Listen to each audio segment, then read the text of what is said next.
Chicken ಕಬಾಬ್ಗೆ masala ಅಂಟ್ಕೊಳ್ಳಲ್ವಾ? ಎಣ್ಣೆಯಲ್ಲಿ fry ಮಾಡಿದಾಗ ಮಸಾಲೆ ಎಲ್ಲ ಎಣ್ಣೆಯಲ್ಲೇ ಹೋಗುತ್ತಾ? ಹೋಟೆಲಲ್ಲಿ ತಿನ್ನುವಂಥ ಕ್ರಿಸ್ಪಿ ಗರಿ ಗರಿ ಚಿಕನ್ ಕಬಾಬ್ ಮನೆಯಲ್ಲಿ ಸುಲಭವಾಗಿ ಮಾಡಬೇಕಾ? ಈ ವಿಡಿಯೋನ ಮಿಸ್ ಮಾಡದೆ ಪೂರ್ತಿಯಾಗಿ ನೋಡಿ. ಹಲೋ, ನಮಸ್ತೆ ಎಲ್ರಿಗೂ, ಹೇಗಿದ್ರೆಲ್ಲ? ಯೂಶ್ವಲ್ ಆಗಿ ನಾನ್ ವೆಜ್ ಪ್ರಿಯರಿಗೆ ಕಬಾಬ್ ಅಂತಂದರೆ ತುಂಬಾ ಇಷ್ಟ. ನನ್ನದು ಮೋಸ್ಟ್ ಫೇವ್ರೆಟ್ ಕಬಾಬ್ ಅಂತಲೇ ಹೇಳ್ಬೋದು ಚಿಕನ್ ಡ್ರೈಯಲ್ಲಿ. ಬಟ್ ತುಂಬಾ ಜನರಿಗೆ ಹೋಟೆಲ್ ಥರ ಕಬಾಬನ್ನು ಮನೇಲಿ ಮಾಡಬೇಕು ಅಂತ ಆಸೆ ಇರುತ್ತೆ. ಬಟ್ ಮನೇಲಿ ಮಾಡೋಕ್ಕೆ ಹೋದರೆ ತುಂಬ ಜನ ನನಗೆ ಕಂಪ್ಲೇಂಟ್ ಮಾಡಿದ್ದಾರೆ,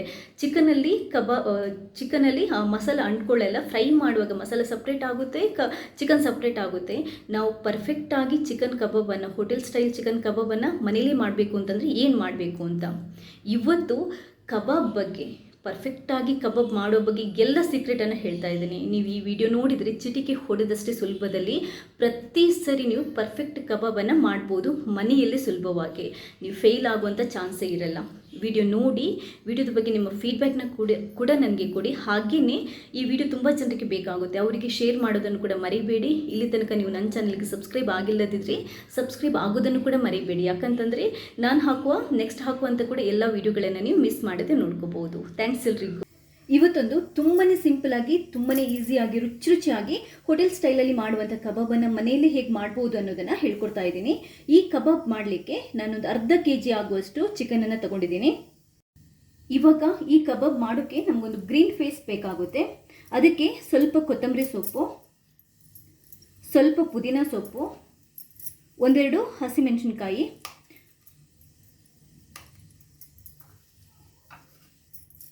ಸ್ವಲ್ಪ ಕರಿ ಲೀವ್ಸು, ಇಷ್ಟನ್ನು ಹಾಕ್ಕೊಂಡು ನಾವಿದನ್ನ ಒಂಚೂರು ಜಜ್ಕೊಂಡು ಪೇಸ್ಟ್ ರೆಡಿ ಮಾಡ್ಕೊಳ್ಳೋಣ.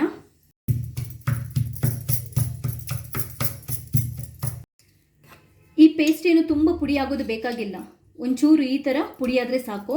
ಇದೀಗ ರೆಡಿಯಾಗಿದೆ. ಒಂದು ಮಿಕ್ಸಿಂಗ್ ಬೌಲ್ ತಗೊಳ್ಳಿ. ಇದಕ್ಕೆ ಮೊದಲಿಗೆ ನಾವೊಂದು ಮೊಟ್ಟೆನ ಒಡೆದ್ಬಿಟ್ಟು ಹಾಕೋಬೇಕಾಗುತ್ತೆ. ಇದಕ್ಕೆ ನಾನು ರೆಡಿ ಮಾಡಿಟ್ಟಿರುವಂಥ ಗ್ರೀನ್ ಪೇಸ್ಟನ್ನು ಹಾಕೊತಾ ಇದ್ದೇನೆ. ಇವಾಗ 2 ಸ್ಪೂನಷ್ಟು ಕಾರ್ನ್ಫ್ಲೋರನ್ನು ಹಾಕೊತಾ ಇದ್ದೀನಿ. 2 ಟೇಬಲ್ ಸ್ಪೂನಷ್ಟು ಮೈದಾ ಹಿಟ್ಟನ್ನು ಹಾಕೊತಾ ಇದ್ದೇನೆ. ಅರ್ಧ ಟೇಬಲ್ ಸ್ಪೂನಷ್ಟು ಅರಿಶಿನ ಪುಡಿ ಹಾಕೊಳ್ಳಿ. 1 ಟೇಬಲ್ ಸ್ಪೂನಷ್ಟು ಮೆಣಸಿನ ಪುಡಿ ಹಾಕೊತಾ ಇದ್ದೇನೆ. ಅರ್ಧ ಟೇಬಲ್ ಸ್ಪೂನಷ್ಟು ಕಾಳುಮೆಣಸಿನ ಪುಡಿ ಹಾಕೊತಾ ಇದ್ದೇನೆ. ಅರ್ಧ ಟೇಬಲ್ ಸ್ಪೂನಷ್ಟು ಅಕ್ಕಿ ಹಿಟ್ಟು ಹಾಕೊತಾ ಇದ್ದೇನೆ. 1 ಟೇಬಲ್ ಸ್ಪೂನಷ್ಟು ಬಿರಿಯಾನಿ ಮಸಾಲ ಪುಡಿನ ಹಾಕೊತಾ ಇದ್ದೇನೆ. ಇದ್ರ ಬದಲಿಗೆ ನೀವು ಕೊತ್ತಂಬರಿ ಪುಡಿ, ಜೀರಿಗೆ ಪುಡಿ, ಗರಂ ಮಸಾಲ ಪುಡಿ ಸಪ್ರೇಟ್ ಆಗಿ ಬೇಕಾದರೂ ಹಾಕೋಬಹುದು. ಈ 3 ಹಾಕೋ ಬದಲು ನಾನು ಬರೀ ಒಂದೇ 1 ಟೇಬಲ್ ಸ್ಪೂನಷ್ಟು ಬಿರಿಯಾನಿ ಮಸಾಲ ಪುಡಿನ ಹಾಕೊತಾ ಇದ್ದೇನೆ. ಇದಕ್ಕೆ 1 ಟೇಬಲ್ ಸ್ಪೂನಷ್ಟು ಉಪ್ಪನ್ನು ಹಾಕೊತಾ ಇದ್ದೇನೆ. ಇದು ಅರ್ಧ kg ಚಿಕನಿಗೆ ನೀವು ಉಪ್ಪು ಯಾವ ಥರ ನಿಮಗೆ ಬೇಕೋ ಆ ಥರ ಅಡ್ಜಸ್ಟ್ ಮಾಡ್ಕೋಬಹುದು. ಚಿಟಿಕೆಯಷ್ಟು ಫುಡ್ ಕಲರ್, ರೆಡ್ ಕಲರ್ ಇರುತ್ತಲ್ವ, ಅದನ್ನ ಹಾಕೊತಾ ಇದ್ದೀನಿ. ಇದು ಕಂಪ್ಲೀಟ್ ಆಗಿ ಆಪ್ಷನಲ್, ನೀವು ಹಾಕಲೇಬೇಕು ಅಂತ ಏನೂ ಇಲ್ಲ. 1 ಲಿಂಬೆ ರಸನ ಹಿಂಡ್ಕೊಳ್ಳಿ. ಲಿಂಬೆ ಬದಲು ನೀವು 2 ಟೇಬಲ್ ಸ್ಪೂನಷ್ಟು ವೆನಿಗರನ್ನು ಹಾಕಿದರೂ ಆಗುತ್ತೆ, ಇಲ್ಲ ಮೊಸರು ಹಾಕಿದರೂ ಆಗುತ್ತೆ. ನಾನು ಒಂದು ಲಿಂಬೆ ರಸನ ಹಾಕೊತಾ ಇದ್ದೀನಿ. ತುಂಬಾ ಕಡಕ್ಕಾಗಿ ತುಂಬಾ ಚೆನ್ನಾಗಿ ಬರುತ್ತೆ. ಇಂಗ್ರೀಡಿಯೆಂಟ್ಸ್ ಇಷ್ಟೇ, ಇದಕ್ಕಿಂತ ಜಾಸ್ತಿ ಏನು ಬೇಕಾಗಿಲ್ಲ. ಫಸ್ಟ್ ಇದನ್ನೊಂಚೂರು ನಾವು ಚೆನ್ನಾಗಿ ಮಿಕ್ಸ್ ಮಾಡ್ಕೊಳ್ಳೋಣ.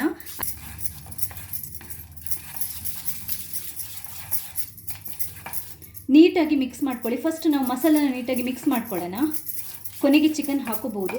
ನೀರು ಏನು ಹಾಕಬೇಡಿ, ಯಾಕಂತಂದರೆ ಒಂದು ವೇಳೆ ಚಿಕನಲ್ಲಿ ತೊಳೆಯುವಾಗ ನೀರಿನ ಪಸೆ ಇದ್ದರೆ ಆಮೇಲೆ ಕಬಾಬ್ ಕೆಟ್ಟು ಹೋಗುತ್ತೆ. ಚಿಕನ್ ಹಾಕೊಳ್ಳುವಾಗ ಒಂದು ಚೂರು ಕೂಡ ನೀರಿನ ಪಸೆ ಇರಬಾರ್ದು. ಒಂದು ವೇಳೆ ನೀರಿನ ಪಸೆ ಇದ್ದರೆ ಕೂಡ ಹಿಂಡ್ಬಿಟ್ಟು ಹಾಕ್ಕೊಳ್ಳಿ.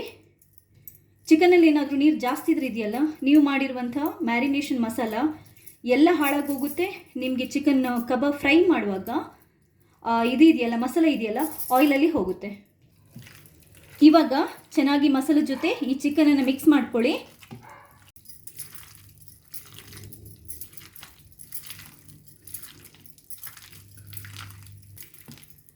ನೋಡಿ, ಸಖತ್ತಾಗಿ ಮ್ಯಾರಿನೇಟ್ ಆಗಿದೆ. ನಿಮಗೆ ಇದನ್ನ ನೋಡಿದ್ರೇ ಟೆಂಪ್ಟ್ ಆಗುತ್ತೆ. ನೋಡಿ, ಮಸಾಲ ಎಷ್ಟು ಬೇಕೋ ಅಷ್ಟೇ ಅಂಟ್ಕೊಂಡಿದೆ ಚಿಕನ್ ಮೇಲೆ, ಜಾಸ್ತಿ ಆಗಿಲ್ಲ. ನೀವು ನೋಡ್ಬೋದು, ಒಂದು ಚೂರು ನೀರಿನ ಪಸೆ ಜಾಸ್ತಿ ಇಲ್ಲ. ಪರ್ಫೆಕ್ಟಾಗಿ ಮ್ಯಾರಿನೇಟ್ ಮಾಡಿರುವಂಥ ಚಿಕನ್ ರೆಡಿ ಆಗಿದೆ. ಇವಾಗ ಏನು ಮಾಡೋಣ, ಇದು ಒಂದು ಕಮ್ಮಿ ಅಂತಂದರೆ ಒಂದು 2 ಗಂಟೆ ಅಥವಾ ಜಾಸ್ತಿ ಅಂತಂದರೆ 8 ಗಂಟೆ ತನಕ ನೀವು ಮ್ಯಾರಿನೇಷನ್ ಮಾಡಿ ಇಡ್ಬೋದು. ಯಾಕಂತಂದರೆ ಎಷ್ಟು ಜಾಸ್ತಿ ಇದು ಹೊತ್ತು ಮಸಾಲೆದಲ್ಲಿ ಇರುತ್ತೋ ಚಿಕನ್ ಅಷ್ಟು ಖಡಕ್ಕಾಗಿ ಅಷ್ಟು ರುಚಿಯಾಗಿ ಬರುತ್ತೆ. ಇವಾಗ ನಾವು ಕಬಾಬನ್ನು ಫ್ರೈ ಮಾಡೋಣ. ಆಲ್ಮೋಸ್ಟ್ ಒಂದು 2 ಗಂಟೆ ಚಿಕನ್ ಚೆನ್ನಾಗಿ ಮ್ಯಾರಿನೇಟ್ ಆಗಿದೆ. ಸ್ಟವ್ ಮೇಲೆ ಒಂದು ಪ್ಯಾನ್ ಇಟ್ಬಿಟ್ಟು ಕುಕ್ಕಿಂಗ್ ಆಯಿಲನ್ನು ಹಾಕ್ಕೊಳ್ಳಿ. ನಾನು ಕೋಕೋನಟ್ ಆಯಿಲನ್ನೇ ಯೂಸ್ ಮಾಡೋದು ಯೂಶ್ವಲಿ. ತುಂಬಾ ಚೆನ್ನಾಗಿ ಫ್ಲೇವರ್ ಬರುತ್ತೆ. ನಮಗೆ ಬೇರೆ ಆಯಿಲ್ ಯೂಸ್ ಮಾಡಿ ಅಭ್ಯಾಸ ಇಲ್ಲ. ಮತ್ತು ಕೋಕೋನಟ್ ಆಯಿಲ್ ಇದೆಯಲ್ಲ ಆರೋಗ್ಯಕ್ಕೆ ಕೂಡ ತುಂಬಾ ಒಳ್ಳೆಯದು. ಎಷ್ಟು ಬೇಕು ಅಷ್ಟೇ ಕೋಕೋನಟ್ ಆಯಿಲನ್ನು ಹಾಕ್ಕೊಳ್ಳಿ. ಅದಾದ ನಂತರ ಮೀಡಿಯಂ ಫ್ಲೇಮ್ಗೆ ಇಟ್ಕೊಂಡು ಚೆನ್ನಾಗಿ ಕಾಯಿಸ್ಕೋಬೇಕು. ಯಾವುದೇ ಕಾರಣಕ್ಕೆ ಆಯಿಲನ್ನು ಹೈ ಫ್ಲೇಮಲ್ಲಿ ಇಟ್ಕೊಂಡು ಕಾಯಿಸಬಾರ್ದು. ಯಾಕಂತಂದರೆ ನಾವು ಕಬಾಬ್ ಹಾಕಿದ ತಕ್ಷಣ ಕರಟಿ ಹೋಗುತ್ತೆ ನಾವು ಹೈ ಫ್ಲೇಮಲ್ಲಿ ಇಟ್ಕೊಂಡು ಬಿಸಿ ಮಾಡಿದ್ವಿ ಅಂತಂದರೆ. ನೋಡಿ, ಆಯಿಲ್ ಚೆನ್ನಾಗಿ ಕಾದಿದೆ. ಇವಾಗ ನಾವು ಮ್ಯಾರಿನೇಟ್ ಮಾಡಿರುವಂಥ ಕಬಾಬ್ ಪೀಸನ್ನು ಹಾಕೋಬೇಕು. ನಿಧಾನಕ್ಕೆ ಹಾಕ್ಕೊಳ್ಳಿ.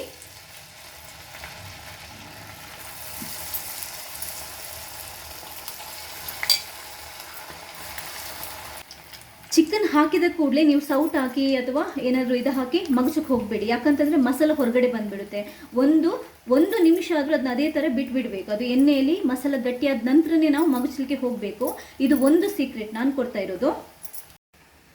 ಇನ್ನೊಂದು ಪರ್ಫೆಕ್ಟ್ ಕಬಾಬ್ ಮಾಡಲಿಕ್ಕೆ ನಾನು ಕೊಡ್ತಿರೋ ಸೀಕ್ರೆಟ್ ಏನು ಅಂತಂದರೆ, ನೋಡಿ, ಚಿಕನ್ನಲ್ಲಿ ನಾನು ಆವಾಗಲೇ ಹೇಳಿದಾಗೆ ತೊಳೆದಾಗ ಒಂದು ಚೂರು ಕೂಡ ನೀರಿನ ಪಸೆ ಇರಬಾರ್ದು. ಅದಾದ ನಂತರ ಮಸಾಲೆ ಕರೆಕ್ಟಾಗಿ ಅಂಟ್ಕೊಂಡಿರಬೇಕು. ಒಂದು ವೇಳೆ ಮಸಾಲೆ ನೀರಾಯಿತು ಅಂಟ್ಕೊಂಡಿಲ್ಲ ಅಂತಂದರೆ ನಿಮಗೆ ಒಂದು ಸ್ವಲ್ಪ ಕಾರ್ನ್ ಫ್ಲೋರ್ ಇರುತ್ತಲ್ವ, ಮೈದಾ ಅಲ್ಲ ಕಾರ್ನ್ ಫ್ಲೋರನ್ನು ಮಿಕ್ಸ್ ಮಾಡ್ಕೊಳ್ಳಿ. ಅವಾಗ ಏನಾಗುತ್ತೆ, ನೀರಿನ ಪಸೆ ಕಾರ್ನ್ ಫ್ಲೋರ್ಗೆ ಅಂಟ್ಕೊಳ್ಳುತ್ತೆ. ನಿಮಗೆ ಫ್ರೈ ಮಾಡುವಾಗ ಮಸಾಲೆ ಎಣ್ಣೆಯಲ್ಲಿ ಬಿಡಲ್ಲ. ಇನ್ನೊಂದು ಸೀಕ್ರೆಟ್ ಟಿಪ್ಸ್ ನಾನು ಪರ್ಫೆಕ್ಟಾಗಿ ಕಬಾಬ್ ಮಾಡಲಿಕ್ಕೆ ಕೊಡ್ತಾ ಇರುವಂಥದ್ದು. ಮೀಡಿಯಮ್ ಫ್ಲೇಮಲ್ಲೇ ಇಟ್ಕೊಂಡು ನಾವು ಚಿಕನ್ ಕಬಾಬನ್ನು ಫ್ರೈ ಮಾಡ್ಕೋಬೇಕಾಗುತ್ತೆ. ನೋಡಿ, ಪರ್ಫೆಕ್ಟಾಗಿ ರೆಡಿ ಆಗ್ತಾ ಇದೆ. ನಿಮಗೆ ನೋಡ್ತಾ ಇದ್ರೆ ಗೊತ್ತಾಗುತ್ತೆ. ಈ ಕಬಾಬಲ್ಲಿ ನಾನು ಮಾಡ್ತಾ ಇರುವಂಥ ಚಿಕನ್ ಕಬಾಬ್ ಇದು ಒಂದು ಚೂರು ಮಸಾಲೆ ಬಿಟ್ಕೊಂಡಿಲ್ಲ. ಉರಿಯನ್ನು ಮೀಡಿಯಮ್ ಫ್ಲೇಮಲ್ಲೇ ಇಟ್ಕೊಂಡು ಫ್ರೈ ಮಾಡ್ತಾ ಇರಿ. ಪರ್ಫೆಕ್ಟ್ ಆಗಿರುವಂಥ ಕ್ರಿಸ್ಪಿ ಆಗಿರುವಂತಹ ಕಬಾಬ್ ಬರಬೇಕು ಅಂತಂದರೆ ಒಂದು 4 ರಿಂದ 5 ನಿಮಿಷ ನಿಮ್ಮದು ಅಂದರೆ ಚಿಕನ್ ಪೀಸ್ ಎಷ್ಟು ದೊಡ್ಡದಿರುತ್ತೆ ಅಂತ ನೋಡಿಕೊಂಡು ಫ್ರೈ ಮಾಡ್ಕೊಳ್ಳಿ. ದೊಡ್ಡ ಚಿಕನ್ ಪೀಸ್ ಇದ್ದರೆ ಇನ್ನೊಂದು ಸ್ವಲ್ಪ ಹೊತ್ತು ಜಾಸ್ತಿ ಬೇಕಾಗುತ್ತೆ. ಇದು ಚಿಕ್ಕಿರುವಂಥ ಚಿಕನ್ ಪೀಸ ಒಂದು 5 ನಿಮಿಷಕ್ಕೆ ನೀಟಾಗಿ ಫ್ರೈ ಆಗುತ್ತೆ. ನಿಮಗೆ ನೋಡಿದರೆ ಗೊತ್ತಾಗುತ್ತೆ.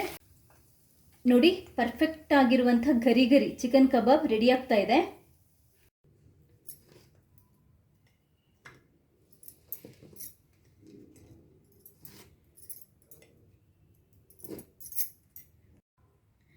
ನೋಡಿ, ಹೋಟೆಲ್ಗಳಲ್ಲಿ ನಾವೇನು ತಿಂತೀವಲ್ವ ಅದಕ್ಕಿಂತಲೂ ಸೂಪರಾಗಿ ಫಸ್ಟ್ ಕ್ಲಾಸ್ ಆಗಿ ಬಂದಿದೆ.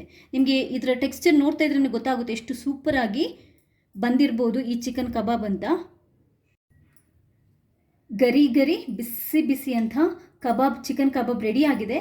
ನೋಡಿ, ಒಂದು ಚೂರು ಮಸಾಲ ಜಾಸ್ತಿ ಆಗಿಲ್ಲ, ಅಂದರೆ ತುಂಬ ಈ ಬಜ್ಜಿ ಥರ ಮಸಾಲ ಅಂಟ್ಕೊಂಡಿಲ್ಲ, ನೀಟಾಗಿ ಬಂದಿದೆ. ನೋಡಿ, ಗರಿಯಾಗಿ ಕೂಡ ನೀಟಾಗಿ ಬಂದಿದೆ. ಈ ಚಿಕನ್ ಕಬಾಬ್ ವಿಡಿಯೋ ನಿಮಗೆ ಇಷ್ಟ ಆದರೆ ಲೈಕ್ ಮಾಡಿ. ಹಾಗೆಯೇ ಇಲ್ಲಿ ತನಕ ನೀವು ಯಾರಾದರೂ ನನ್ನ ಚಾನಲ್ಗೆ ಸಬ್ಸ್ಕ್ರೈಬ್ ಆಗಿಲ್ಲದಿದ್ದರೆ ಸಬ್ಸ್ಕ್ರೈಬ್ ಆಗಿ ನನ್ನ ಈ ಪ್ರಯತ್ನನ ಇದೇ ಥರ ಸಪೋರ್ಟ್ ಮಾಡ್ತಾನೆ ಇರಿ. ಥ್ಯಾಂಕ್ಸ್ ಎಲ್ರಿಗೂ.